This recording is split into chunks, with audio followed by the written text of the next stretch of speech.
તો કે અમૃત ચંદ્રમામાં, તો કે ના, ચંદ્રમામાં નથી. કેમ? જો ચંદ્રમામાં અમૃત હોય તો એ વધે ઘટે નહીં. અમૃત પીએ થોડો વધે ઘટે, એ તો અમર થઈ જાય. તો અમૃત ચંદ્રમામાં નથી. તો કે તો અમૃત ક્યાં છે? તો કે અમૃત પ્રેમ પાત્રમાં, જેને પ્રેમ કરતા હોય ને એનું બધું મીઠું લાગે. એ ગાળ દે તોય મીઠી લાગે. એ આપણને ના ભાવતું ખવડાવે તોય મીઠું લાગે. એ આપણને ના ગમતું આપે તોય મીઠું લાગે. તો કે અમૃત પ્રેમી પાત્રમાં છે. તો કે જો પ્રેમી પાત્રમાં અમૃત હોય તો આપણો પ્રેમી પાત્ર અમર નથી, એ મરી જાય છે, એ મૃત્યુ પામે છે. તો અમૃત ક્યાંય નથી. તો કે અમૃત ક્યાં છે? અમૃત ગુરુદેવની વાણીમાં, એમના વચનામૃતમાં. આજે વલ્લભજી આપણને એસી બંસી બાજી બનગન મેં, એ જે અમૃત સિંચ્યું છે, એ અમૃત 550 વર્ષ પહેલા સિંચ્યું. અત્યારે આપણે બધા તોય શરીર તો નાશવંત ભલે, પણ અમૃત સિંચ્યું છે. તો આજે કીર્તન ગાઈએ તોય આપણી વાણીમાં મધુરતા, સ્તોત્ર ને શ્લોક બોલીએ તોય મધુરતા, સત્સંગ કરીએ તોય મધુરતા. તો અમૃત ગુરુદેવની ને ભગવદીઓની વાણીમાં છે. એટલે સત્સંગ કેમ કીધું વલ્લભે? નિવેદનમ તુ સ્મર્તવ્યમ સર્વથા તાદ્રસૈજન. એકલા સત્સંગ કરો. હવે તમે ક્યાંય મૂંઝાણા, તમને ક્યાંય એમ થયું કે નથી ફાવતું, કોને પૂછો? તમે 2, 4, 5, 7 જણા સત્સંગ કરતા હો, એકને ન ખબર હોય તો બીજું કે, બીજાને ન ખબર હોય તો ત્રીજું એમ કે હું કોકને પૂછીને જાણી આવીશ. તો સત્સંગ સમૂહમાં થાય. અને સત્સંગ દ્વારા જ ઓલો 2 ભાઈબંધ હતા, તો સાંજે 2, 6 વાગે પોતાનો ધંધો, ઓલો દરજી હતો અને ઓલો માળી હતો. ઓલો માળી રાત પડે એટલે પેલા ક્યાં અંધારા જતા, અને દરજીને મશીન બંધ કરી દેવું પડે. પેલા ખબર પગથી આમ હલાવતા હતા. એટલે 2 પછી નદી કિનારે બેસે. 7 વાગે ને એટલે ઓલો માળી હાલવા માંડે. ઓલો કે રોજ ક્યાં જશે? કે સત્સંગમાં 7 થી 8 સત્સંગ, પછી 8 વાગે ઘરે જઈને વાળું કરીએ અને રાતના પછી જય શ્રી વલ્લભ, જય શ્રી વિઠ્ઠલ બોલીએ, દ્રઢઈને કરી બધાને જય શ્રી કૃષ્ણ કરીને સૂઈએ. એ કે તમારા વૈષ્ણવોને બહુ આખો દી સત્સંગ ને પાઠ ને સેવા ને, અમે તો ચોરે જઈ આવીએ સવારે સાંજે. એ કે રામજી બિરાજે ને આ બાજુ શંકર ને આ બાજુ માતાજી ને આ બાજુ ગણપતિ ને અહીંયા હનુમાન. સવારે 10 મિનિટ કે આરતીમાં જઈ આવીએ, ચોખા લઈ જાય કે ઘઉં લઈ જઈએ કે જે ઘરે કે લઈ જાવ, એટલે વાડકે ભરીને લઈ જાય. સાંજે ટાઈમ હોય તો ચોરે આરતી કરીને ઘરે. આ તમારે ચીકણા. એટલે કે કાંઈ વાંધો નહીં. હવે એક થોડાક દી થયા એટલે ઓલાએ કીધું, એ કે રવિવાર રજા રાખતો હતો. એ કે આપણે જમવામાં રજા રાખીએ, પાણી પીવામાં રજા રાખીએ. જમવાનું જેમ દેહનો ખોરાક છે, દેહને સ્વસ્થ રાખવો. દેહ આપણું સાધન છે, તો એ સાધન સારું હોય તો ભગવત નામ લેવાય. પણ આ સત્સંગ છે એ આત્માનો ખોરાક છે. એટલે હું તારી યાર 1 કલાક બેસું છું, 6 થી 7 આપણે 2 બાળપણના લંગોટિયા દોસ્તાર. તારા ઘરે કાંઈ પ્રોબ્લેમ હોય તો તું મને કે, મારા ઘરે હોય તો હું જ સત્સંગમાં જાય. એક દી સાંજે કે હું સાંભળીને આવસ યાદ છે તને? ઓલો હોય છો કાંઈ જો ખાલી એટલું કીધું. એ કે મૂકા બપોર હું જઈમો તો? એ કે ભાઈ અત્યારનું યાદ નથી રહેતું, હું બપોરનું પૂછસ? ઓલા એ પૂછ્યું. એ કે તે હું સાંભળ્યું તું કાલે લેકે હોશિયારી કરસ કે સત્સંગમાં જાઉં છું? ત્યારે ઓલા જવાબ સરસ આપ્યો, બધા સાંભળવા. એ કે મૂકા તે શું ખાધું તું સવારે એ તને યાદ નથી. સવારે શિરામણ શેનું કર્યું એ યાદ નથી. બપોરે તું જમ્યો એ શું યાદ નથી. રોંઢો હું કર્યો એ યાદ નથી. તો તું કેવો સ્વસ્થ છો, તારું શરીર કેવું સૌષ્ઠવ કેવું છે. ખોરાક તારા દેહનું પોષણ કરે છે, તને યાદ નથી તોય. તો હું સત્સંગમાં જાઉં છું ને કદાચ મને યાદ ઓછું રહેતું હશે, પણ મારા આત્માનું પોષણ થાય છે. એટલે એ તો હું ક્યારેય બંધ નહીં કરું. એમ મારા વાલા, સત્સંગ એ આપણા આત્માનું પોષણ. આજે આત્મા બળતોય નથી, છેદાતોય નથી. આત્મા અમર છે. આ બધા જયારે લીલામ પહોંચી જાય, કોઈ રોતું હોય તો એમ કે ભાઈ આ તો ખોડિયું બદલું. કપડું ફાટી ગયું હોય ને પછી આપણે એમ કહીએ હવે આ કાઢી નાખ ને, તો નવું કપડું પહેરીએ એટલે જૂનાને જવા દઈએ. એમાં દેહે પાછો નવું પેલું પહેરે, દેહ ધારણ કરે એટલે જૂનો જાય. ઓલાએ કીધું સાંભળ, આત્માનો ખોરાક ન મળે ને તો આજે જીવવાની મજા. હું 6 થી 7 તારી સાથે બેસું છું, એ મારી મિત્રતા છે. સવારે છોકરાઓને તારી ભાભી હારે શિરામણ કરું છું, એ મારો કૌટુંબિક પ્રેમ છે. દરજીનો ધંધો કરું છું ને સીવું છું, અરે માળીનો, એ મારું કર્તવ્ય છે. પણ જેણે મને આ બનાવ્યો, આંખ નાક કાન કિડની મોઢું બધું, એનો આભાર ભલે ન માને, પણ 24 કલાકમાંથી 1 કલાક એને યાદ તો કરીએ. અને અમે જેટલા ભેગા થાય છે ને મૂકા, રોજ ચર્ચા કરી નક્કી હોય કે કાલે તારે 84-252 આ પદ્મનામદાસની વાર્તા કહેવાની. તો તું માનીશ ને, ઘરે આવીએ તો રાત્રે બધાને જય શ્રી કૃષ્ણ કરીએ અને સવારે વહેલા ઉઠીએ એટલે પાઠ કરીએ, સ્તોત્ર કરીએ.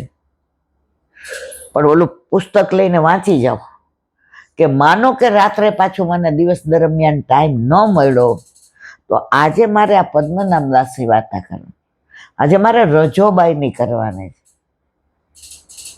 આજે મારે રાજનગરના ડોશીની બાજરાની વાર્તા કરવાની છે. તો મારા મનમાં આખો દિવસ લૌકિક વિચાર ઓછા આવે અને અલૌકિક વધુ આવે છે. એટલે ઘરમાં કે બહાર મારે વૈમનસ્ય નથી સર્જાતા. જો આપણું ગામ નાનું છે, પણ આપણે ભણતા હતા એ નિશાળમાં, પેલા નિશાળ કહેતા હતા. 15મી ઓગસ્ટ ને 26મી જાન્યુઆરી ધ્વજવંદન થાય તો આપણે બે કેવું આગલા દિવસે વાળીએ, પછી ત્યાં બધું સાફ કરી નાખીએ, વધારાનું ઘાસ ઉગ્યું હોય કાઢી નાખીએ, પાણી ભરી લઈએ, પછી પતાસા, પેલા પતાસા લઈએ, પતાસા લઈ. તો એ મારો રાષ્ટ્ર પ્રેમ છે. આપણને બધાને પ્રેમ કરવો ગમે છે, કેમ ભગવાનને નથી ગમતો? તો રોજ કે આ છું આખો દી તમારે વૈષ્ણવ નામ, પણ વૈષ્ણવ ભગવાનની સૃષ્ટિ છે ઠાકોરજીની, એટલે ઠાકોરજીને યાદ કરે છે. ઠાકોરજી અમને નથી ભૂલ્યા, એની પ્રતીતિ શું કે અમને સત્સંગ ગમે છે. આજે આપણે બે છીએ, ઠાકોરજી આ બિરાજે છે. એ બિરાજે છે એટલે જ આટલું બોલાય છે. બાકી જીવનું શું સામર્થ્ય આ સંસારમાં તારીને મારીને લગા મારીને. આઘું ને પાછું ને ઊંચા ને નીચું. તમે માર્ક કરજો, સંસારમાં હો ને ત્યારે શ્યામ યાદ નહીં આવે, પણ સત્સંગ કરતા હશો તો લૌકિક યાદ આવશે. અહીંયા સત્સંગ કરીએ ને હમણાં કોઈ અવાજ બીજો આવે છોકરાઓ છે એટલે તરત હું કહું 1 મિનિટ બંધ કરો, કોક આવ્યું લાગે જુઓ. સત્સંગ કરીએ, ઠાકોરજીની લીલા ચાલે છે, છતાંય મારા વાલા આપણું ચિત્ત ચોરમાં નથી. પણ રોજ સત્સંગ કરીએ ને, પેલા ઉભા થઈને જોવા જતા હતા, એ ઉભા રહ્યો, ઓલા બેલ વહી ગઈ. ધીમે ધીમે આજે 8-9 વર્ષથી સત્સંગ કરીએ છીએ, લીસા થઈ ગયા. હવે આપણે તરત કહીએ બહાર જવું નથી, આપણે લિંક તૂટી જશે. ઘણા ફોન કરે, ઈલાબેન તમે ઉપાડતા નથી. સત્સંગના ટાઈમમાં ઉપાડીએ ને વાત કરીએ, લિંક તૂટી જાય આપણે.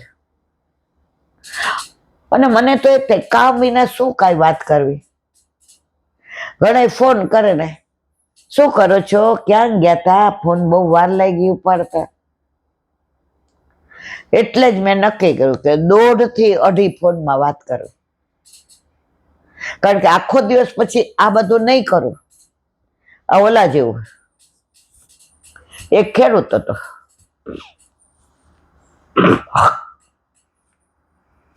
ત્યાંથી ને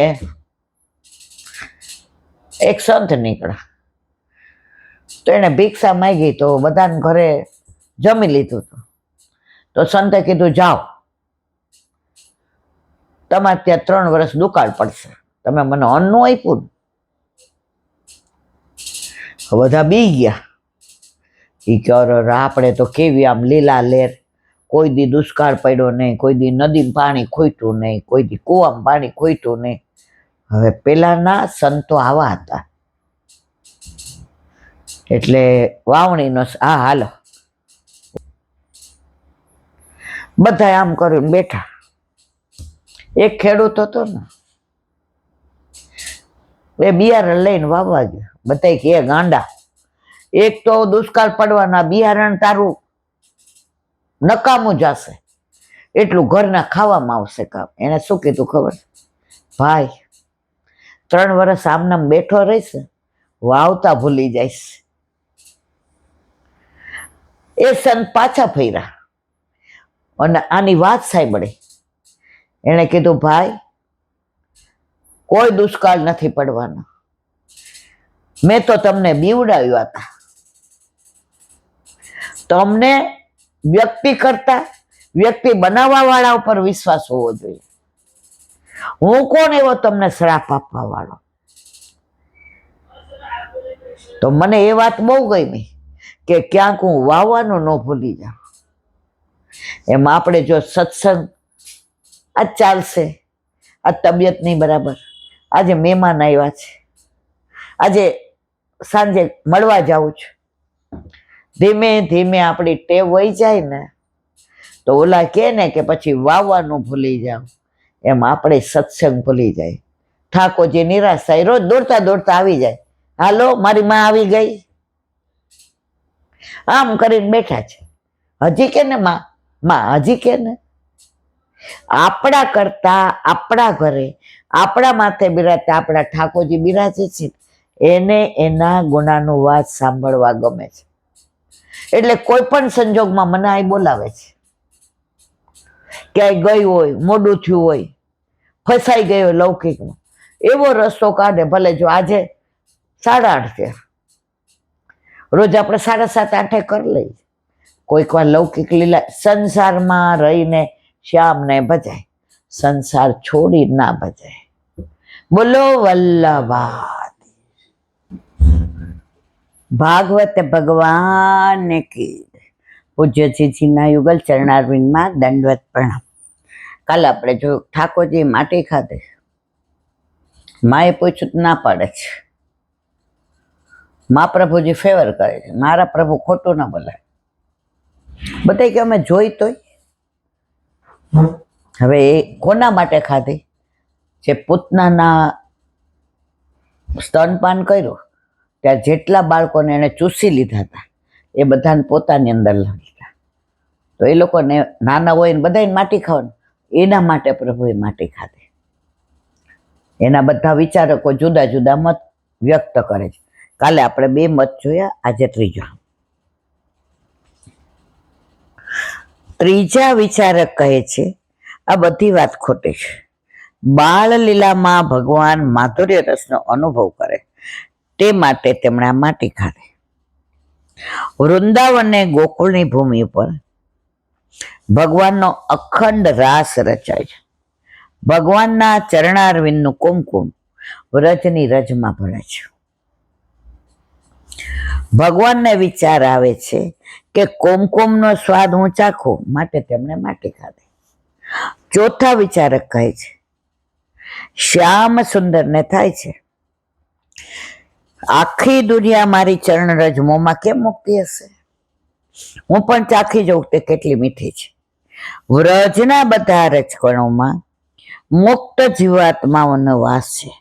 ભગવાન વિચાર કરે છે આ મુક્ત જીવાત્માઓ મારા ઉદરમાં પધરાવી એમને શાંત કરો. આવા અનેક ભાવો મહાત્માએ લીલાના બતાવ્યા છે. હરિસુરજી નામના એક વિદ્વાને આ લીલાનો બહુ સુંદર ભાવ તાર્યો. ભૂમિ માતા ભગવાનને શરણે ગયા. તેઓ હાથ જોડીને કે પ્રભુ મારો ભાર ઓછો કરો. ભગવાન કહે છે દેવી 32 લક્ષ આ બ્રાહ્મણોને થોડું થોડું દાન આપવામાં આવે છે તો ભાર ઓછો થાય. ભૂમિ માતા કહે હે નંદન નંદન તમે જ 32 લખના બ્રાહ્મણો શોધી લાવો. ભગવાન કહે છે એમને બીજે ક્યાં શોધવા જાવ, મારા મુખમાં આ 32 બાવા બેઠા. 32 દાંત હોય છે ને, સંસ્કૃતમાં દાંત માટે દ્વિજ શબ્દ વપરાય છે અને બ્રાહ્મણ માટે પણ દ્વિજ શબ્દ વપરાય છે. 2 વખત જન્મે તે દ્વિજ. જો દાંતને દ્વિજ કહેવાય, જેટલા જન્મે એને દાંત આવે. કોઈને દુધિયા દાંત નો રહે, બધાને પડી જાય અને બીજી વાર આવે, એટલે દાંતને દ્વિજ કહેવાય. પક્ષીઓને જો ઈંડું મૂકે પછી એમાંથી ને બચ્ચું થાય તો એને દ્વિજ કહેવાય. બ્રાહ્મણોએ પેલા જનોઈ ન લીધી હોય ત્યાં સુધીમાં ન હોય, જનોઈ લે એટલે એને દ્વિજ કહેવાય. તો ઠાકોરજી ક્યાં 32 દાંત છે એ દ્વિજ છે ને, તો હું ક્યાં ગોતવા જાઉં? મારા મોઢામાં જ આ 32 લખણા છે, મોઢા મૂકો તો આ દ્વિજને મળી જાય. અને આ બ્રાહ્મણ માટે પણ દ્વિજ શબ્દ વપરાય છે. 2 વખત જન્મે તે દ્વિજ. જો આવ્યું, પેલા દુધિયા દાંત આવે, તે પડ્યા પછી બીજી વાર દાંત આવે તેને દ્વિજ કહેવાય. બ્રાહ્મણ બાળકને પણ જન્મ મળ્યા પછી બીજી વખત તેનો જન્મ થાય એટલે એને દ્વિજ કહેવાય.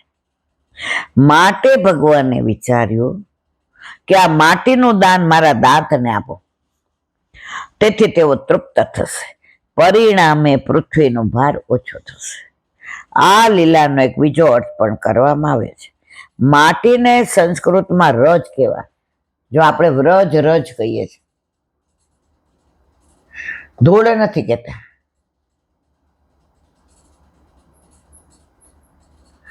આપણે ત્યાં જટારી ધામ ગયા ને આપણે એવું કીધું ને કે રજ કેવી સરસ, તો ઓલા મહારાજ આપણે શું એસે મત બોલો, એ હમારી રજ રાની હે. આમાં કેટલા બધા ના ચરણારવિંદ છે. આ વ્રજરાજ થોડી સામાન્ય છે. તો વ્રજ રાની, વ્રજમાં જાય એટલે કાંઈક તો નવું જાણવા મળે ને મળે.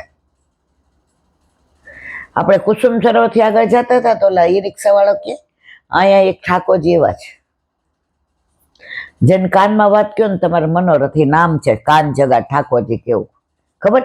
પછી આપણને પૂછ્યું, એ કે તમારે કાંઈ માગવું છે? મેં તો અમારે માગવું નથી, પણ અમારે દર્શન કરવા છે. તો ગયા તો ખરેખર આમ એવા જ હતા ઠાકોરજી.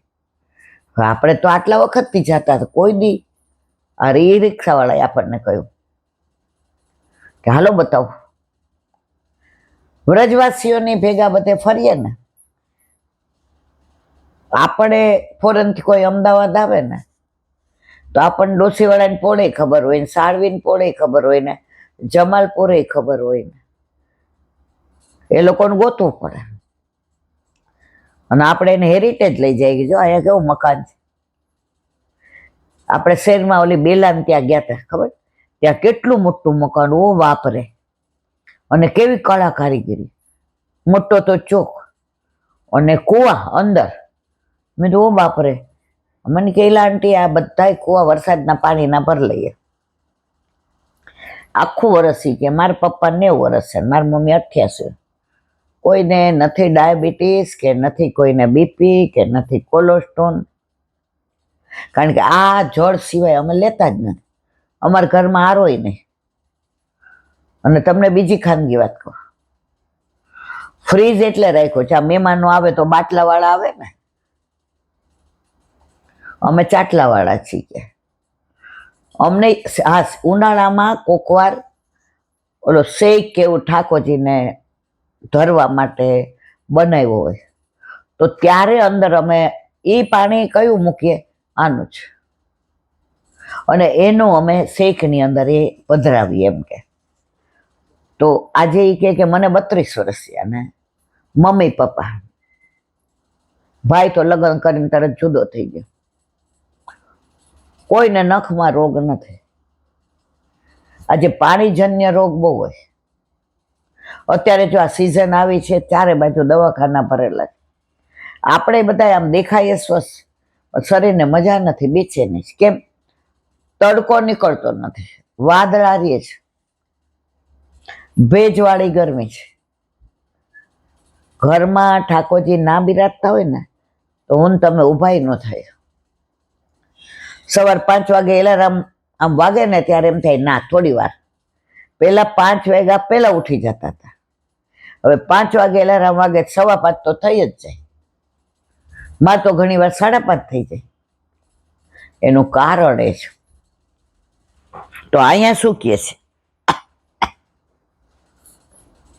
કે પ્રભુએ જ્યાં માટી મોઢામાં મૂકી એને રજ, હવે એનું વર્ણન કહે છે. માટીને સંસ્કૃતમાં રજ કહેવામાં આવે. આજે આ રજ ખાઈને મારામાં રજોગુણનો સંગ્રહ કરીશ. કોણ કે છે? ઠાકોરજી કે છે. તેને લઈને ભવિષ્યમાં રજોગુણી રાજાઓનો હું સંહાર કરીશ.